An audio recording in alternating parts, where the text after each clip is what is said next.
Thank you for joining us this afternoon for TPA's November T5 webinar. We will start in just a moment.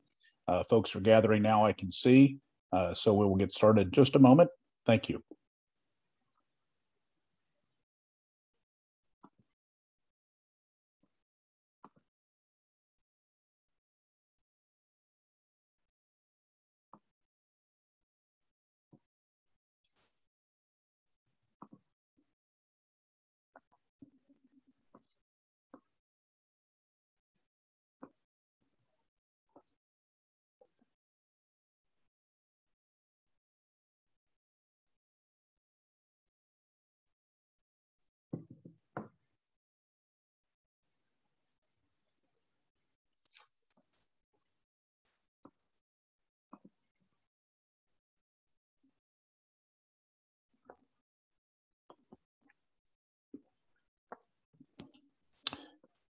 Again, welcome everyone. This is the T5 for November, one of our last ones of the calendar year. Texas PACE Authority's third Thursday at 2 training series. And today we're going to cover some recent updates, a bit of a recap of the technical standards that were updated by Keeping Pace in Texas as part of the Uniform Pace in a Box standards. And then also review some of the program guide updates that Texas PACE Authority has underway and will be published and revealed soon. So with that, we will get started and start to run through our presentation today. I'm Doug Taylor. I have my camera off today to preserve bandwidth, but if you could see me, I would look sort of like this, except for without the hard hat and PPE and not in the middle of a solar field. I joined Texas PACE Authority as Chief Operating Officer in February of 2020 after a couple of decades working for the State Energy Conservation Office is where I was last.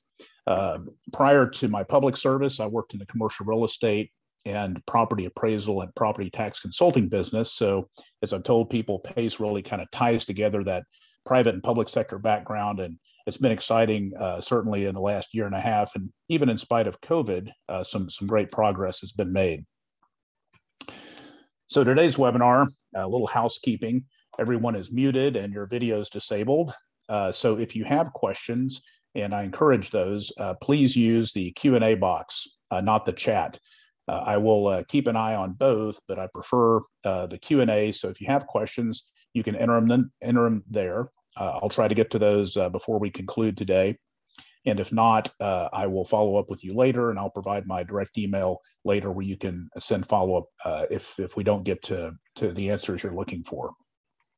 The webinar is going to be recorded and will be available on the TPA website as well as our YouTube channel, as with all of our T5 webinars.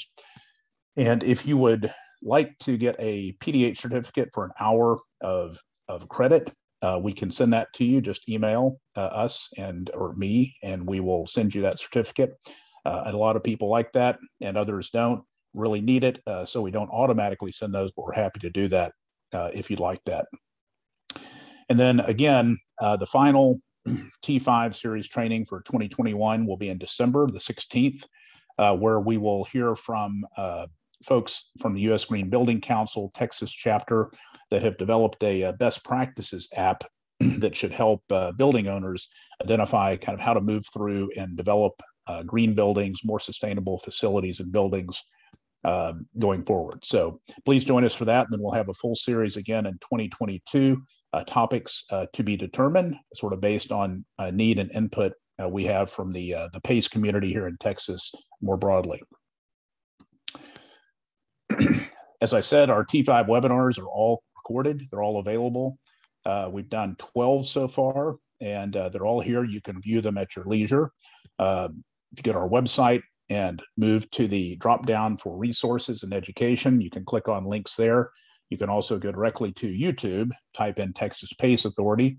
That should bring up our pages, and then you can click on those and view them as you need to.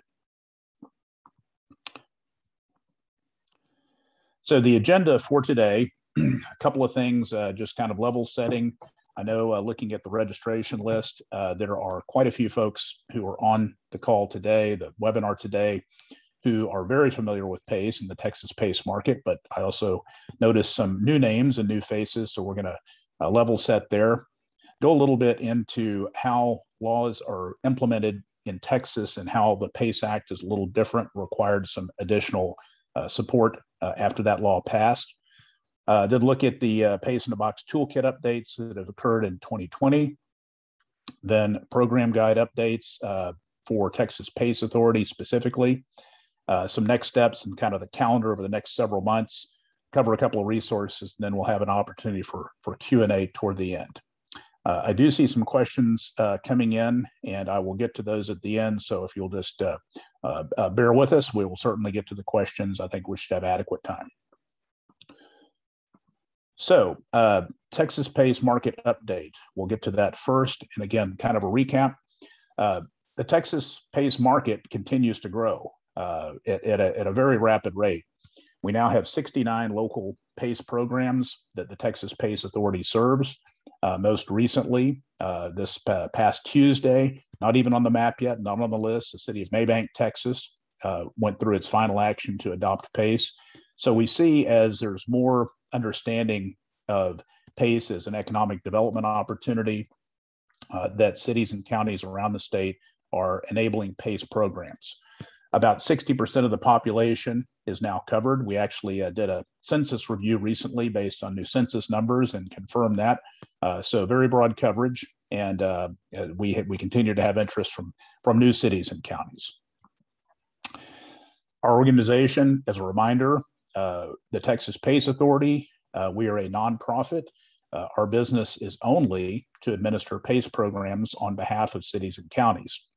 When the PACE Act passed back in 2013, there was a lot of interest from cities and counties, but when they realized what creating a PACE department within their city or county might mean, then they kind of said, well, I'm not sure we want to do that. So our organization, the Texas PACE Authority, was created to fill that void and to serve cities and counties.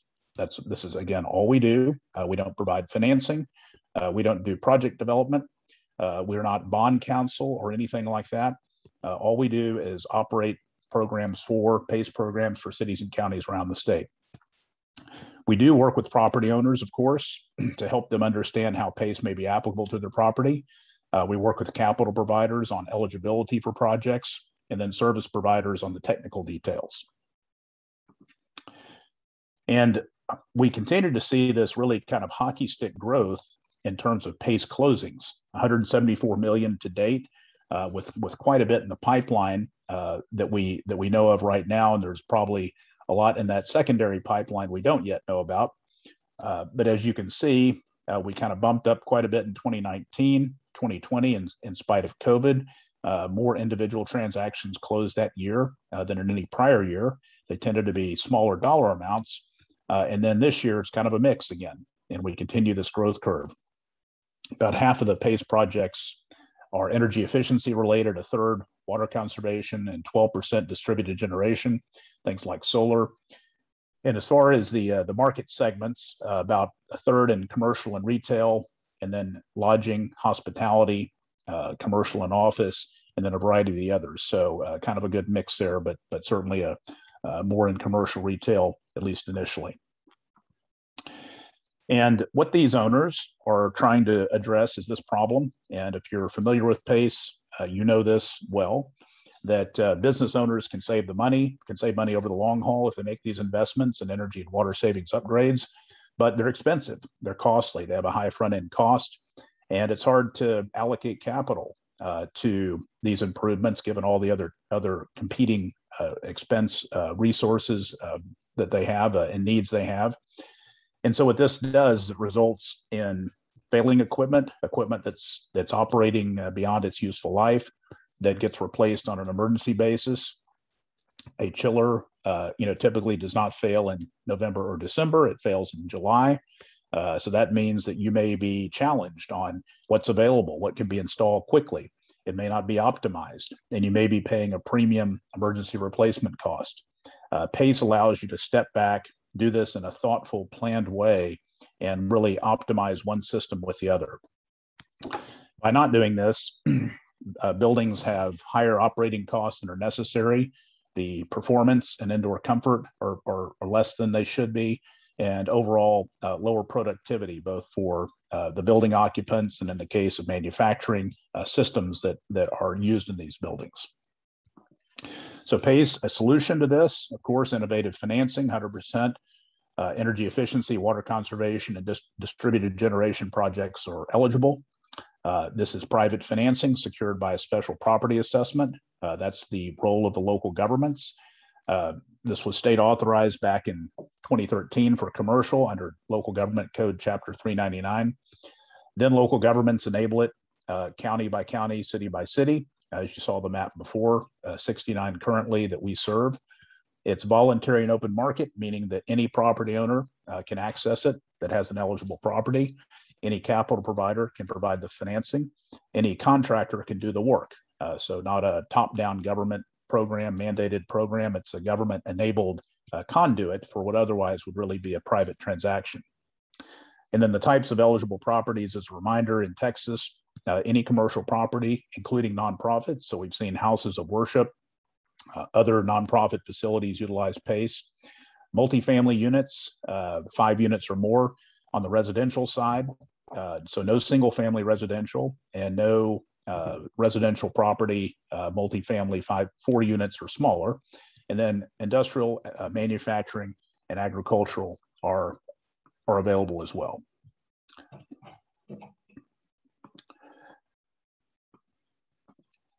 So a little bit, I guess, if you haven't had a government or civics lesson in about 35 or 40 years, like most people haven't, a little review, and this is sort of Texas's version of how a bill becomes a law and what happens afterwards, and how the Texas PACE Act is different.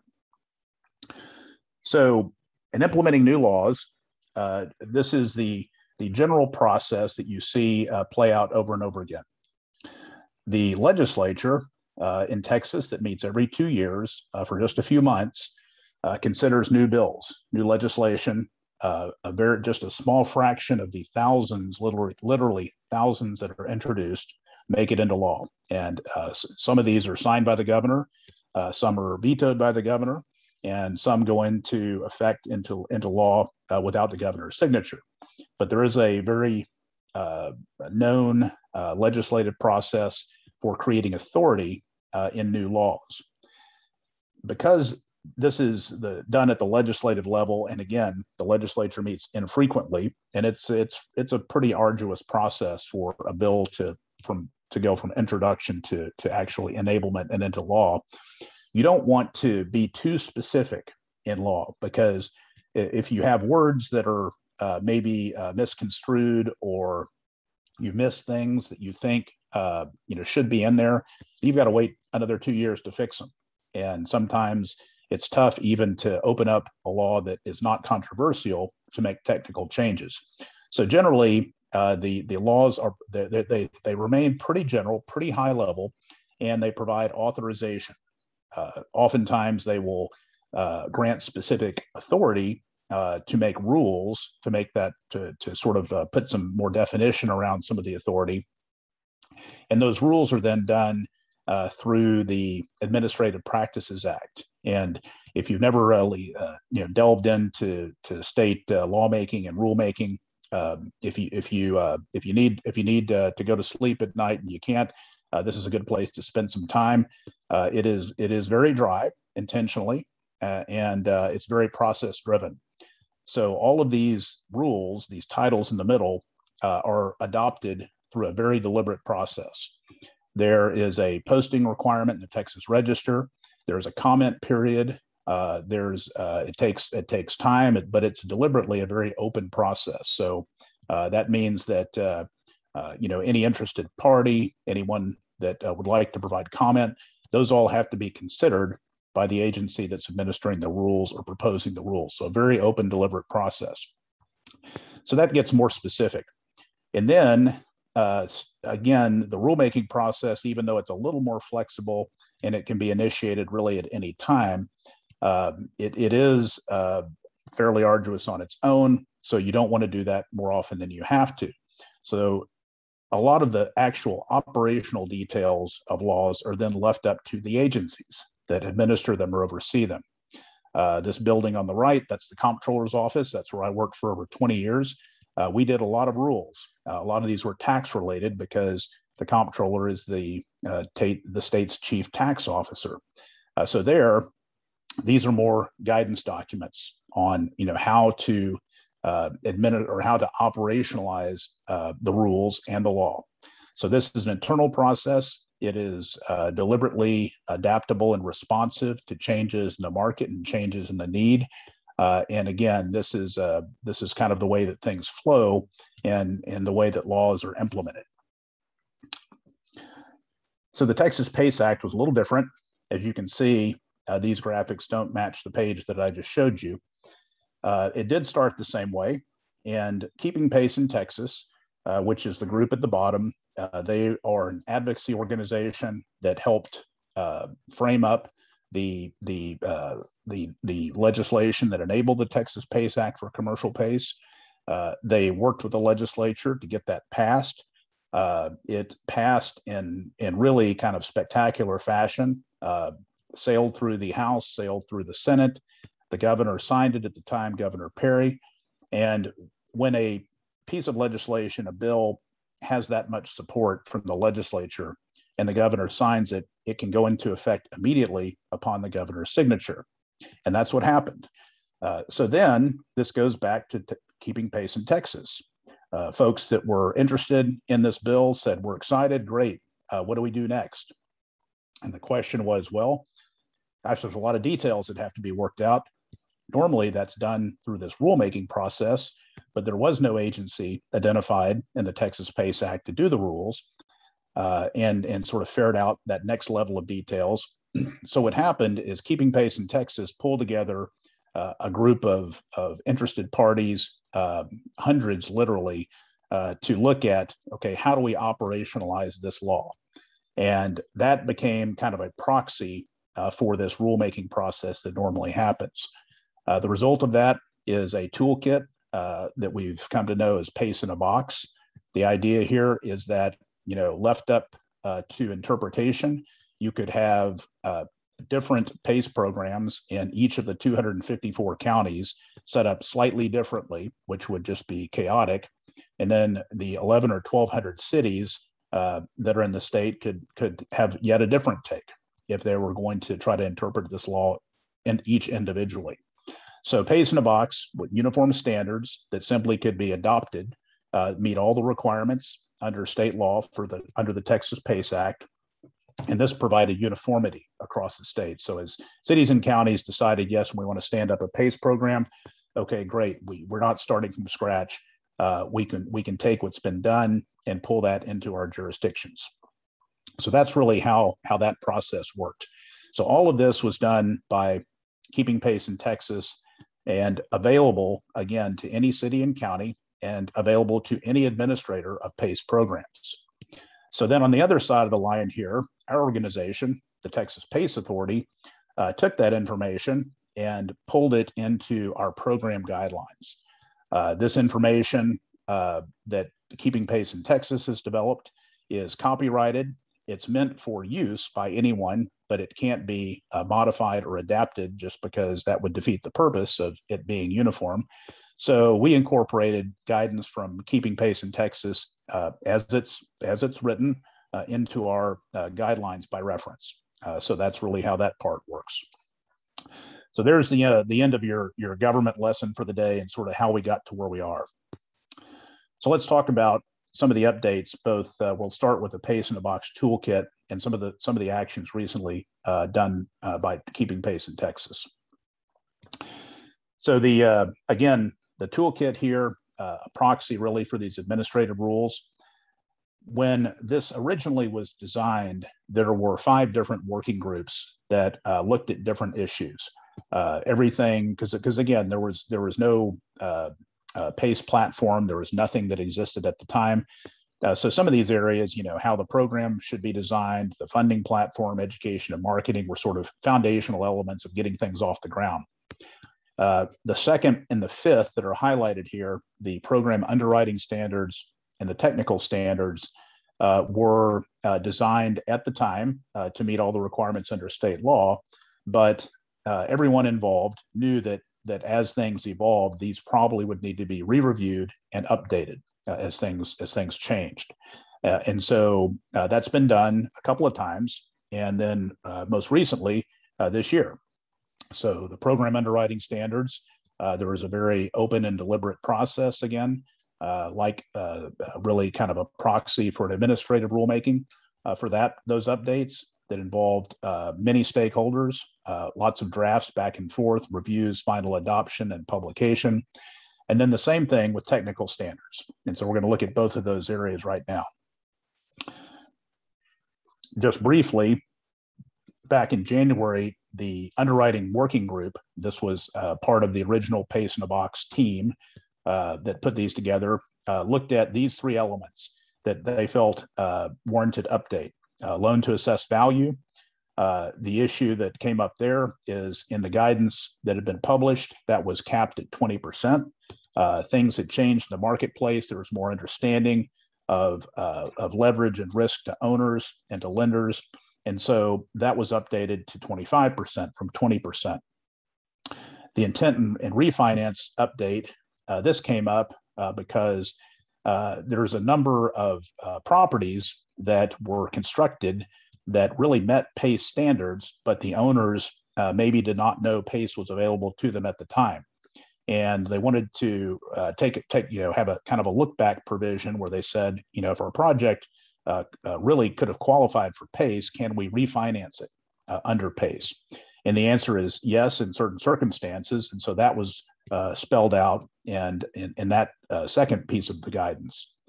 Then the third is on undeveloped lots. The statute that enables PACE clearly says that you can't have a PACE assessment on an undeveloped lot or a lot undergoing development at the time of the assessment. But originally, the guidance that was produced said it has to be a like for like. So if you have a lot that has a commercial building, for example, that is going to be removed or torn down to have a new property built on it, that seems like that would make sense. But what if there was a home on a lot and now an apartment complex is being built? Well, originally the guidance didn't allow for that, but now it does. So some clarifications like that were made in the underwriting group updates, and those are all published there at that link below, and you'll see they're incorporated in the guidance documents that followed. So moving on to the next big update, and this was a heavy lift involving many people. This was led by the State Energy Conservation Office and the Houston Advanced Research Center, with really kind of a team of folks providing input, including kind of a working group, a roll up your sleeves working group of engineers and experts, technical experts on how to make these standards better and easier to understand and more uniform. And so the technical standards manual was released in draft form back in August. And there was a webinar. We did a webinar. We brought in folks that were involved in the process to explain what the changes were. And that's on our YouTube channel as well. I'm going to cover some of this at a higher level in the next part of the presentation today, but not anywhere near as deep a dive as this presentation. So I'd encourage you to take a look at that. It's about a 40-minute webinar that's recorded, and about halfway through is kind of a deep dive into a lot of the technical standards. So that's available for you as a resource. Why the technical standards are necessary, and going back to that idea that laws are general, rules are more specific, and then guidelines have more details. This is what the Texas PACE Act says on the technical side in regards to qualified improvements. So as you can see here, this is fairly general. So if you try to operationalize this, what does this mean? So permanent improvement fixed to real property. Okay, those are words that most people understand, but there could be some interpretation. And then intended to decrease energy or water or demand. Again, how do you know what that means and how do you do it? Further down, customer side of the meter. What does that mean? Which meter are we talking about? Which customer are we talking about? And then, any sort of a technology that generates electricity, provides thermal energy, et cetera. So the technical standards really spell out, what this means. Again, operationalizing these words in state law. And then the other piece that the technical standards address is this, and this is very important, both as a protection for owners, so they can, have better confidence that the projects are going to save energy and water as intended. Also to lenders who, are counting on these savings to help service the debt. So there's a requirement that a third-party licensed Texas PE, a third-party reviewer, reviews the project 2 times, baseline conditions under that A1 there, looking at the projected energy and water savings against that, and then verifying that the project as proposed meets the definition of a qualified project. And then A1 that conclusively establishes that it's qualified. And then B, that it's completed and there's written verification that it was completed as designed and is operating as intended. And this, again, is done by a third party. So there needed to be more details on how this process should actually work. And that is spelled out in 2 different scenarios in the technical standards update. One for kind of what we're considering and what's called a kind of a fast track approach. So if it's a simple project that is a like for like replacement, maybe smaller projects from a dollar perspective, dollar investment perspective, things like distributed energy, where you have an easy to understood baseline. It's 0, and whatever energy is produced from that system can be pretty easily projected and quantified. So there's the fast track, and then there's the full assessment protocol that involves baselining. How do you develop a baseline? How do you measure or project savings off that baseline? And then how are these reviews conducted? So all of that is covered in the technical standards. The new piece, and this is, I think, an exciting tool that we hope will help both independent third-party reviewers as well as the engineers and the property owners, is what's being called the ITPR Workbook. And what this is a spreadsheet, and it sort of walks through the different kind of the required fields and areas that need to be considered from a technical and a financial standpoint for PACE project eligibility. What I've got on the next few slides is really kind of snapshots of what this looks like. If you watch the video that I told you about earlier, that's actually a live walkthrough of the spreadsheet itself, and the spreadsheet is available. So you can also do this on your own. So this is just sort of a high-level tour of what that spreadsheet offers. So when you go to the first tab, this is an Excel spreadsheet, or workbook rather, with multiple tabs. So the first sheet is the instructions, tells you how it works, kind of the intent.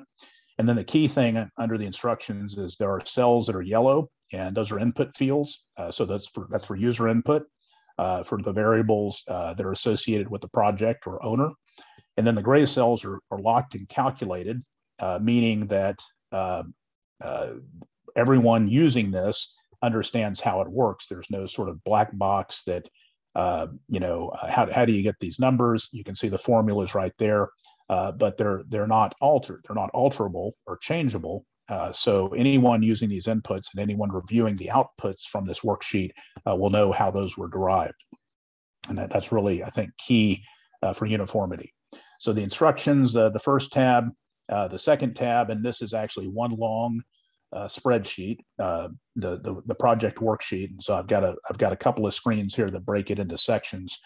So at the top, the project overview, these are project name, project characteristics, the loan term, some of the key elements about the project. The second major category, moving down, the eligible measures summary. This is where you would input, these have drop downs on the eligible measures. Then the description column, that's where you would enter specific descriptions of what's being done, the savings across the different fields, and then those are automatically totaled at the end. keep moving down that same spreadsheet, the next section is utility cost summary. So that's the savings projections from the baseline. And then the utility cost, the dollars per unit. And again, that then automatically calculates what the savings per measure set is. And then that works into the box on the left, the gray box on the left, the total utility savings. So that's kind of the cost summary page. You keep moving down through the spreadsheet, and then you get to the financial analysis. And this is where, again, the gray boxes are fixed and the yellow boxes are input. So you would put in the measure cost, useful life. It would calculate the paybacks calculated. Any incentives, other financial contributions to the project can be captured here, and that all factors into the overall financial analysis. And then at the very, very bottom of this worksheet captures really the overall financial summary. So here, if there are if there are contributors on the loan side, buy down, avoided capital costs, things like this that are acceptable, those can be entered here. And then that then calculates the savings over the assessment term. And so we get here both the SIR, but also we look for utility and operating savings in this sort of circle chart on the right to be at least half of the overall savings. There may be very reasonable financial savings that can also be considered, but half needs to be utility and operating. So this will do it all for you. Some of the other worksheets that feed into this, these are some of the details. These are default values for utility escalation and O&M. Again, these are questions that come up a lot on technical reviews of projects. There is a kind of a reasonable escalation rate that is acceptable, and the same thing with degradation of savings. So this is an opportunity to put in those variables, and that will calculate back into the main spreadsheet and impact savings down the road as these projects mature. And then on the savings side at the bottom, company's tax rate for depreciation and so forth. That's all captured here as inputs. The next thing, this is the standard eligible measures. This comes largely from 30 plus years, almost probably 40 years of experience with SECO's Lone Star program, which is a loan program for public entities. The types of measures typically get kind of grouped into these areas. So this feeds into the spreadsheet as well. It does provide an opportunity for others that don't fit into any of the standard boxes above, and then other indirect costs and things, measures that are at the bottom. So these are all tied into that project worksheet. The other thing that's been provided, and this comes up a lot, is the limitation, and I know we get the question a lot, how long can a PACE loan be? Well, the answer is it depends on the project. We look at the weighted useful life of the projects that are financed to set the outer bounds, the outer bounds for that term. And so the question is, okay, what's the useful life of a chiller? Well, these are standards, again, that we've seen in Texas, sort of median years for expected useful life for different equipment. This is kind of a starting point, kind of a benchmark to look at here in the green box. And then if you look at some of the standards from ASHRAE, we have those here as well. So you're not shooting in the dark. You understand, what the, packaging these measures together, what the weighted useful life could be, and then what the max loan term could be. So again, this is all provided in the spreadsheet as a new tool. So I'll stop there for a second and just say that the intent there is again to support uniformity, make it easier on the project engineer, the independent third-party reviewer, and then on the administrator, because using that tool, that's the new spreadsheet, we're all looking at the same thing instead of different sort of bespoke approaches to how you calculate these types of things. So we think that's going to improve efficiency quite a bit. Okay, moving on to the next item, TPA's program guides and updates that we're making there. If you go to our website, what you'll see is this is the current version, which was completed and published in 2018, copyrighted, and it's version 3. You'll see at the bottom. And going through the table of contents, what I've done here is this is still a work in progress. And so I'm highlighting and indicating sort of which sections are going to change the most. So green, yellow, and red. Green means it's in pretty good shape as it is. There's not a lot of changes. Some of these things are background. They just don't change. So the overview is in a green category. Not much will change there. The statutory and programmatic requirements, again, those are what they are. So not a lot will change there. The next major section, the PACE project process, there are some things that will change there. We're going to overall, try to clean this up and make it more readable and understandable. But some of these things, because of changes in the Keeping Pace in Texas guidelines, these will need to be updated as well. So not a huge overhaul, but some sort of changes on the edges there. The next section of our guidelines that start on page 14, this is where there will be a lot of changes because these map to both the technical standards, the underwriting standards that have been updated recently. So the review process will be kind of what it is. The technical review, the protocols and ITPR requirements will map back to the changes that KPT, Keeping Pace in Texas, has recently done. The underwriting metrics, SIR, will not change. That's still a requirement that the savings to investment ratio be greater than 1, equal to or greater than 1. For redevelopment, I've touched on that already. How we look at the redevelopment or new construction on developed lots that have had structures on them before. And then LTV, the lien to value ratio, that's changed. So there'll be quite a bit of overhauling in this area. The next section, starting on page 21, this is pretty unchanged. Administrative fees, fee schedule, all of that. The resource section is a collection of different resource links, and many of those, since 2018, have changed and updated. There are some new ones that aren't there that should be, so that those will all be updated as well. So a pretty major overhaul in the resource section. And then the Appendix A, which is the Keeping Pace in Texas, Pace in a Box Technical Standards Manual that's been pulled in, will change completely.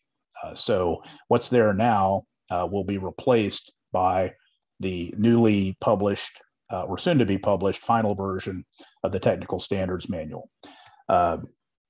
It's important to note that when Keeping Pace in Texas develops these guidance documents and copyrights them, that's for a reason. They can't be modified or adapted. There can't be derivative work that is made from those. So we will reference and pull those in as written and use those as our standard, again, to support uniformity across the state.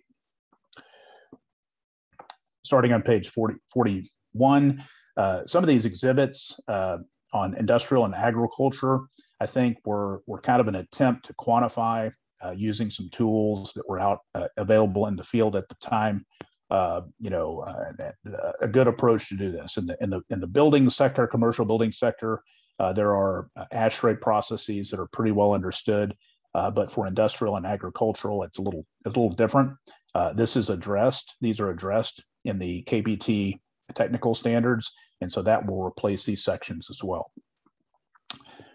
And then the last part of the program guide is this appendix with a number of documents and certifications and other things.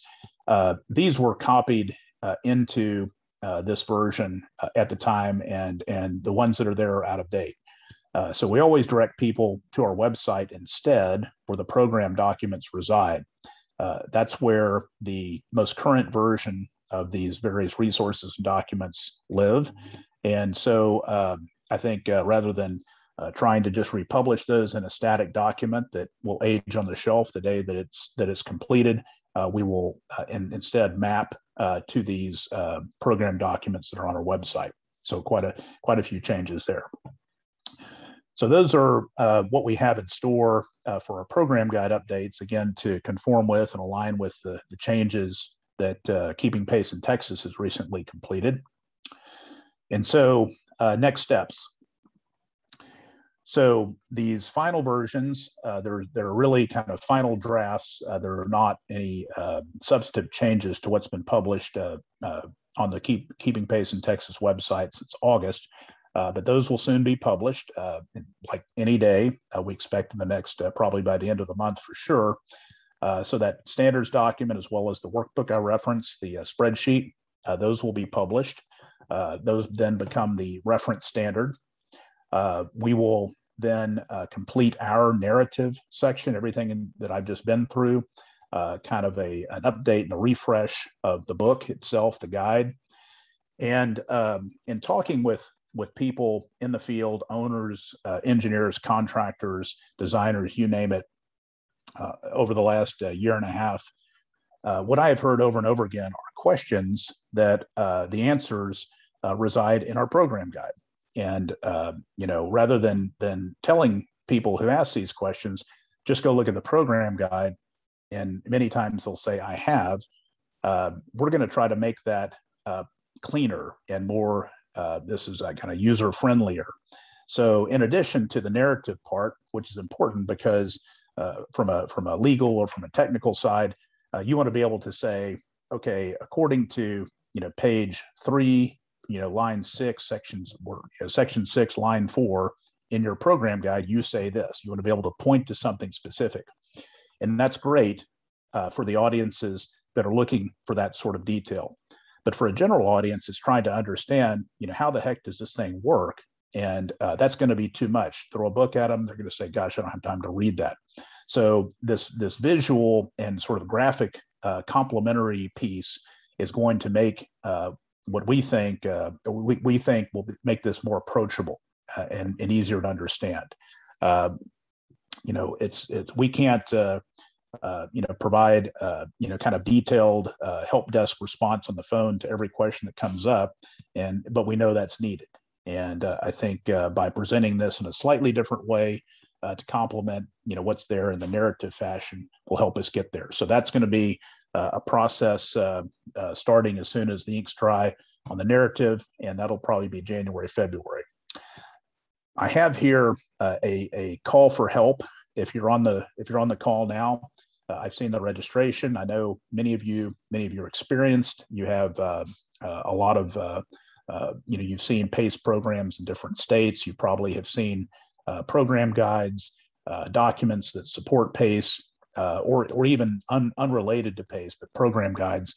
What I'm asking for here is if you have like a really great resource you have seen, again in this graphic, visual, kind of user-friendly manner that we can look at to get good ideas. I'm all about not reinventing the wheel. If there's a great example out there, kind of a structure on how this can be done, so please point us in those directions, and we welcome your input because we want this again to be as useful and user-friendly as possible in these new iterations.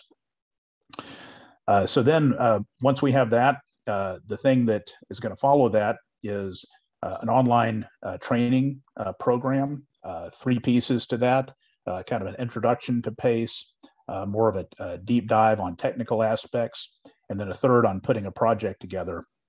This is modeled after some great work the state of Michigan did their PACE program, Leaning Green, Michigan. So this will allow contractors, service providers of all types to go in on a self-paced basis, watch the training, do the training. There'll be test out provisions on each of the sections.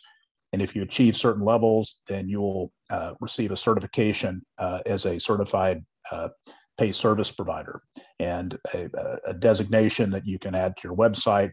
And so this will allow more people to get up to speed on PACE in Texas in a new way. So look for that in Q1 of 2022 as well. Okay, so wrapping up here, some resources. If you haven't been there already, and I'm sure you have, if you're on the webinar today, our main website, everything I've covered today and more is there. You can also, I will point this out because I use it myself. Like any organization that has a website, you tend to just put everything there and you organize it in a fashion that makes sense to you. But that may not make sense to someone else. So there is a search function. There's a little glass, a little magnifying glass in the corner of the page. You can put in keywords and it'll generally take you to what you're looking for. So everything is there. The program guide and technical standards as they exist now are there. The updated versions will be on the web page, obviously, in those same locations. As far as events and training, not only webinars, but if we have training opportunities that we think would be of interest to the PACE community that sort of parallel PACE work, we list those as well. And then that's also where our online contractor training elements will reside once those are up. We have a number of case studies on existing projects. This is always useful because when you talk about PACE in general terms conceptually, the question always is, okay, how does this really work? Can I see a real project? And we have many examples in different categories there. And then last but not least, probably most of you on the call are service providers in some way. We have a directory there. There's a listing. It's categorized by capital providers, by independent third-party reviewers, and you can be listed there as a service provider.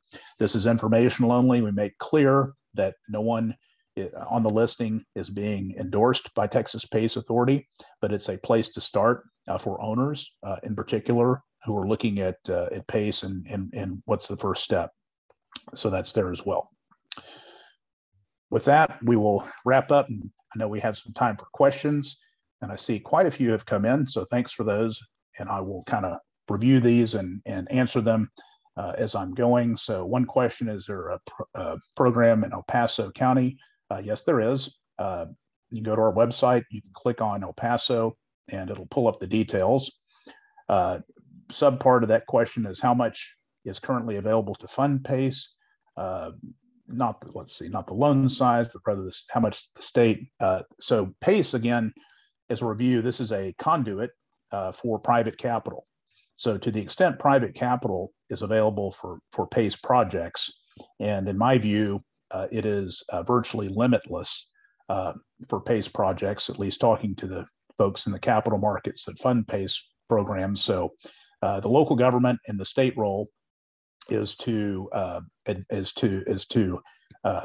again, kind of serve as a conduit for what otherwise would be a private transaction, securing the loan through this assessment mechanism. So there's really no upper limit, so to speak, on funding for this. There's no state funding allocated. There's no local funding allocated. It all relies on the private capital markets.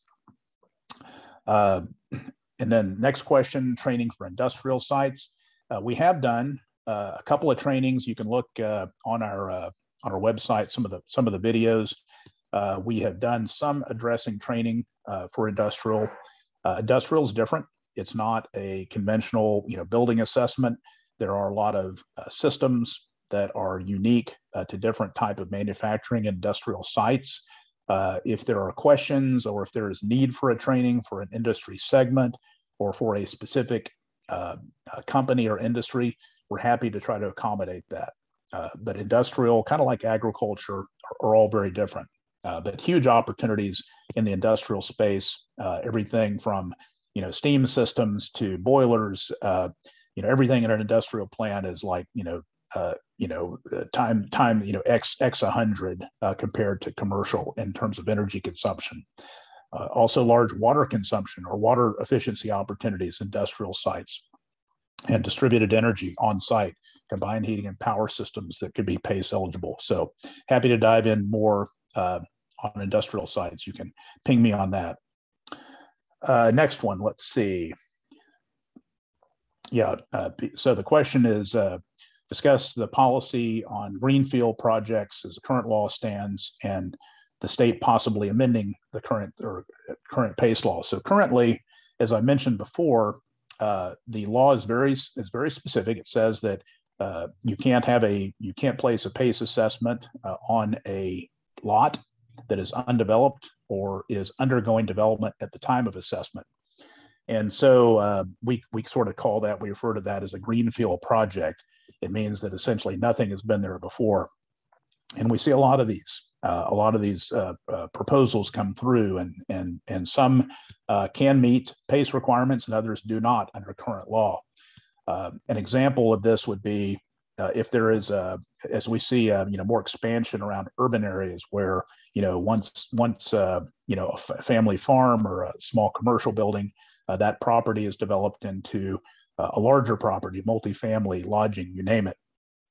If there is a structure on that property, if that structure is recognized by the Central Appraisal District as an improvement on that lot, and that's a pretty easy thing to validate, then that property is probably in bounds. That's probably going to work.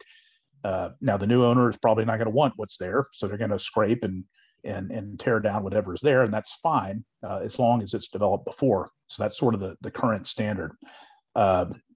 There I know is a lot of interest in just removing that language from state law, just allowing new construction, and that's something that if there's enough support in doing, sort of from the PACE community generally, then that sort of a change, could be made the next time the legislature convenes, and there's an opportunity to take a look at the PACE Act. So we have, the current rules, the current law says no greenfield, but laws can be changed, but it has to be done at that level. Next question: companies to help plan a PACE project, can we recommend those? We cannot recommend those, but we do have, again, an informational listing of service providers that are on our website, and that should at least be a good place to start. Next, are there companies we can hire to help navigate a project? Again, kind of same answer. Look to our service provider section. We can't make specific recommendations, so that's really the resource we have there. Next question: is oil and gas and refining considered manufacturing? So it depends. Refining, absolutely. Refining is a manufacturing process and is eligible. Oil and gas production is considered typically those are considered commercial operations, commercial sites. So since they're not residential, then they potentially could qualify, depending on the type of project in mind. Things like at a very simple level, replacing pumps, cooling equipment, things like that at a drill pad that's permanent, not a movable, a drilling station, but a permanent drill pad that has concrete and all that. That potentially could be eligible. Anything along the system of processing and treating any kind of hydrocarbons, potentially that could be eligible. So yes, all of that typically falls into the manufacturing category. Next question: any update on allowing projects that reduce environmental emissions that can be considered for PACE? As of now, again, the PACE law really keys on energy or water savings. That's kWh or gallons, or demand on the electric side, which is kW, or distributed energy. And so those are really the key metrics. So a project that is driven by emission reduction, CO2 or methane, and that's really kind of the basis, may not have enough energy or water savings to qualify. But working the other way, starting with the energy or water savings and then quantifying any sort of emission reductions, whether CO2 or methane, then that potentially could qualify. So it has to really be, there has to be an energy or water savings basis to it, and then whatever co-benefits or environmental benefits that may spin off that project can be quantified as well. And then the last question I see here, let's see, actually a couple more. Good, thank you for these. Talk about the status of the city or county allowing alternative administrator where the property owner may be able to select a different organization or may have a relationship with a PACE lender. So our position on this, and this has been supported by the cities and counties, is that really the role of a PACE administrator is being a referee, an objective referee. And I can tell you from my work at the state, California was one of the first states that offered PACE. And things got out of the gate quickly before there were a lot of kind of rules and quality control. And there you had administrators that were kind of sticking with the sports analogy. They were serving as the referee, but they were also a player on the field. And so the question then is, how objective is an administrator if they have some other stake in the project? And I think our position at Texas PACE Authority is that compromises that objectivity that in our relationship representing our local governments can't be questioned. So if there is a PACE administrator that has another interest in the project, we don't think that's appropriate, and that's not the way we operate. We also think, kind of following the sports analogy, that venue shopping, if you will, having multiple administrators serving one area is not a good practice. Just as growing up, if mom said no, you went to dad, or dad said no, you went to mom, that sort of encourages backsliding and compromise of technical standards. So we don't think that two referees on the field or two sets of referees on the field is healthy either. So that's our position. Contact information, you've got it in front of you there. That's my email. Please send any questions you have. And then final question I see here, what about the use of natural gas? If we reduce the amount we use, does that qualify? Yes. Energy here is KW, KWH on the electricity side, units in demand, and then BTUs, MMBTUs on the gas side. So gas savings certainly qualifies, as does water and wastewater. And then there can be financial savings as well. So all of those things, and those are addressed in the guidelines. One last question, I think, before we run out of time. Let's see, what if we replace equipment that reduces carbon or VOx? I think NOx emissions is maybe what's intended there. Does that qualify? It could if there is an energy or water savings component. Again, that really has to be the driver. If there is a environmental benefit associated with that, great, that's bonus. And we track and calculate carbon impacts of these projects, but it really has to start with the energy or water savings piece. So any other questions? You've got my contact information there. Always happy to have a chat with you. If you're not working in the PACE field, this can be a little overwhelming. There's always a lot of questions, but we try to do everything we can to sort of get you those answers. And again, on our program guideline update, if you have just like great examples of clear, concise, user-friendly manuals that are out there that we can look at and borrow ideas, please send them to me. We are always open for those. And one more, let's see. I think that's it. We've gone through all the questions. So with that, we will end today. And again, this recording will be on our website. It'll be on our YouTube channel. And thank you for spending an hour with us this afternoon. Hopefully it's been helpful. And look forward to the T5 webinar next month in partnership with the Texas chapter of the USGBC. Thank you.